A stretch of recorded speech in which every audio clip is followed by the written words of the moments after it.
Hi everyone, this is Brian Mitsoda, Project Lead on Dead State. Today we're going to be showing off a bit of Dead State's combat. What you're seeing is still very much a work in progress. We're pretty much adding new elements to the build all the time, but since we've got some of the basics in, we thought we'd give you a peek at how Dead State's combat is coming along. So here we are in the town of Lano, which is one of the first area maps in the game. It's about a medium-sized map, complete with building interiors, so there should be a fair amount of stuff to search through here. Our main reason for being here is to get some parts for a shelter, so let's see what we can find. Alright, let's get started. You'll notice I've brought Vic, one of my allies, with me. And we got some party dialogue here. Something key to consider is that you only see what you and your allies have a line of sight on, meaning you should never run blindly into anything, because you never know what's waiting for you. Case in point, looks like we have a lone zombie hanging out in front of the hardware store. So the zombie hasn't noticed me yet. It's got its back to me. I could just try to run in and get into the store that way, but you never know if there's going to be looters or zombies in there, so let's go see if we can find a back entrance. Or maybe not. Let's try taking out that zombie that's in front of the store without making too much noise.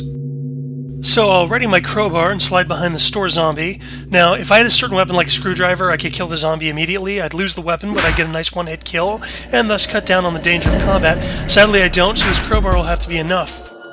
You'll notice that we've entered turn-based combat mode. That'll last until we're no longer threatened by enemies. If you look at the noise meter there in the upper left, you'll see that our attacks have made some sound. Not a lot, but there's a noise cost to every weapon that you should keep in mind. For this build, zombies are only doing their basic attack right now, but they have a few other moves that can be more dangerous, like grapples and bites. One-on-one, they're pretty weak, but groups of them can take you out pretty quickly. Good job, Vic. Now, I don't want to go into that hardware store without the proper equipment ready, so I'll pop open my inventory and fix that.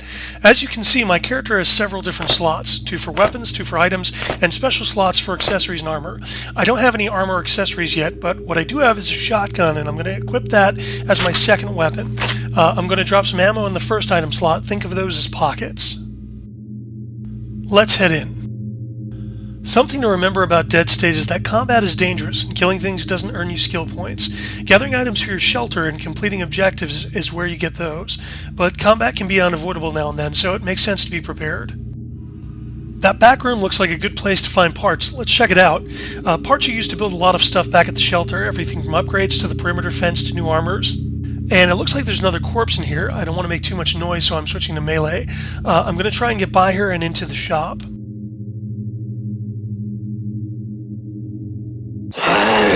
So this zombie has seen me and started combat. I have higher initiative, so I go first. The door to the shop seems to be locked. I don't have a lockpick, so I'm going to let Vic take care of the zombie while I bash the door in. Bashing makes noise, which is why if you have high enough mechanical skill, picking the lock is a better option. One thing to note, map locations play out differently based on your equipment, tactics, allies you take, and presence of zombies or looters. Nothing's pre-scripted, the world reacts to how you play.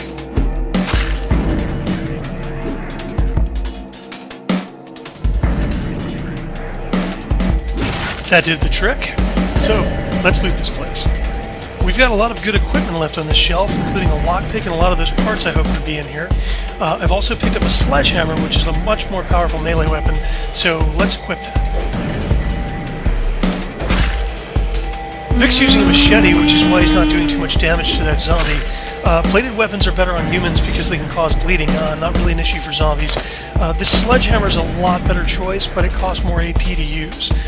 There's positives and negatives to every weapon, so you want to experiment.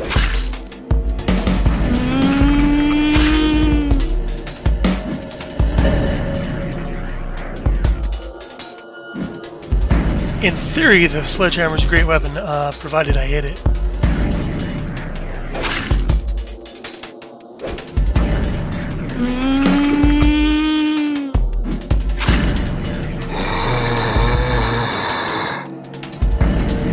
Finally got her. We didn't make much noise, so we didn't attract anything else. Before I leave the store, I'm going to check the back room. There's a few things I'm looking for besides parts, food being a priority. Okay, we did attract something, but she didn't initiate combat, so let's not worry about her for right now. Still not much of a threat here, so we'll stick to melee and loot those shelves. I'm also looking for luxury items to help offset my morale penalties at the shelter. Containers are randomized, so let's hope we get some. As the game goes on, containers are more likely to be looted.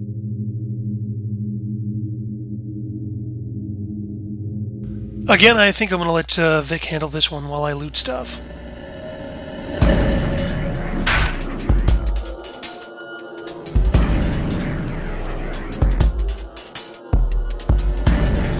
Here we've got some soda and some toilet paper. Both of these are luxury items, which help with life back at the shelter. There's a morale drain every day from basically living in the apocalypse and all, and these luxury items will help people feel better about your odds.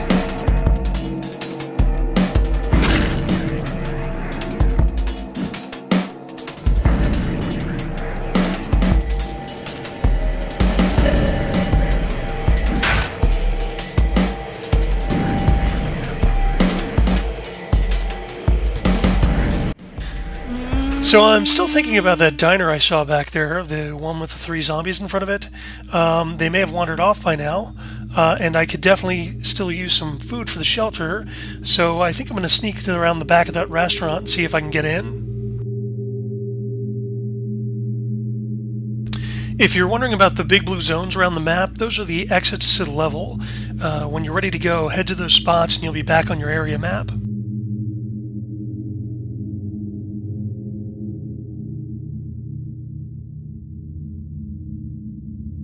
Looks like the back entrance is locked, so I'm going to use my lockpick. It's a pretty low security door, well within my skill level.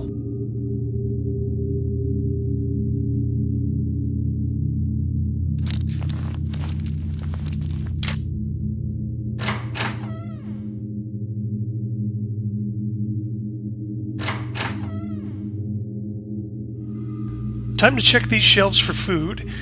It looks like this place still has some supplies. We've got a can of tuna, peanut butter. This will really help with our stocks back at the shelter. All your allies need to eat every day. Food is always a good find.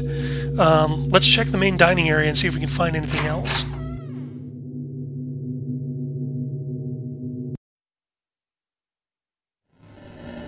Looks like I'm not alone here. That's a human enemy, a looter. Fighting humans is a fair bit different from fighting zombies for several reasons. The first is weapons, some of which can cause a lot more damage than zombie attacks. Humans are more likely to cause status effects with their attacks. Humans also might have friends around that will react to combat, and they're likely to make noise without necessarily worrying about drawing zombies. If you kill a human, there's a chance they could be infected, so you should always be careful that a human body doesn't become a threat again.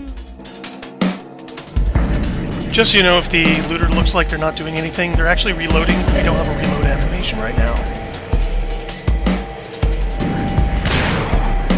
My shotgun's out of ammo, so I'm going to close the distance for my next attack.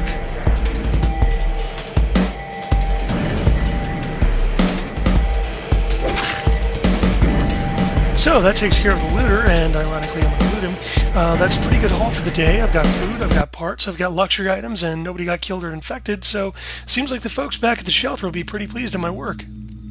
But we did trigger one of the zombies from outside, so let's take them out.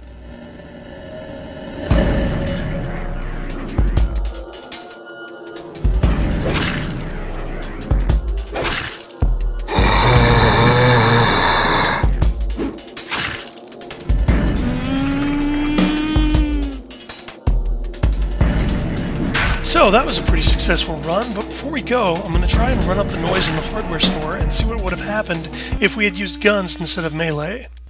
Watch the noise meter to see what I mean. Guns are powerful, but ammo is scarce, so a horde of zombies is going to chew through your ammunition.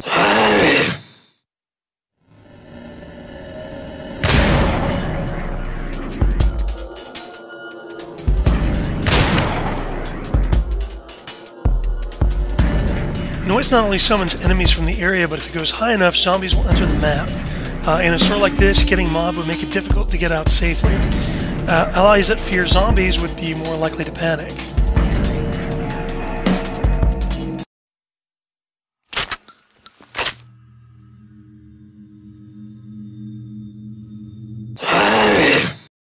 That's a good place to stop for the demo. We hope you enjoyed this first look at combat in Dead State. If you've got comments or questions, come talk with us over in our forums and leave feedback in the official combat demo topic. Thanks for watching.